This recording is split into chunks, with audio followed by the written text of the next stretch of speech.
Aikari a Karunga gũikia ngono gĩkundi kĩa Wikinai thutha wa ũkirĩrĩria wa ihinda iraya ngero cia Wikinai gĩthiĩ na mbere mwena wa Karunga thĩinĩ wa kaunti ya Naikuru.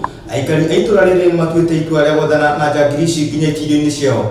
Arĩa maikĩtio ngono nĩ njamba njĩthĩ cia ũkũrũ wa mĩaka 16, no ngero iria mageraga itingĩringithanio na mĩaka yao, ĩndĩ nĩ ũcangiri o ta ũrĩa ũngĩ. Kũringana na aikari a gĩcigo gĩkĩ, wendia no ũhũthĩri wa ndawa cia kũrebia nĩguo ũcũngagĩrĩrie ciĩko ici. Nyanake ici rĩu ihingĩrĩtwo thĩinĩ wa ceceni ya borithi ya Karunga cietereire gũkinyio igoti-inĩ. Na rĩu itũra rĩratuĩka rĩranyarirwo nĩ mbeũ njĩthĩ, gũtirĩ ũthii wa na mbere wonekanaga. Nĩ kũrabatara ũnyitanĩri wa aciari, thirikari ona honge mwanya mwanya cia borithi nĩguo kũhũrana na ciĩko ici. Ngĩribotera News TV ndĩ gũkũ itũra-inĩ rĩa Karunga thĩinĩ wa kaunti ya Naikuru, ngetwo Njenga wa Kwendeka.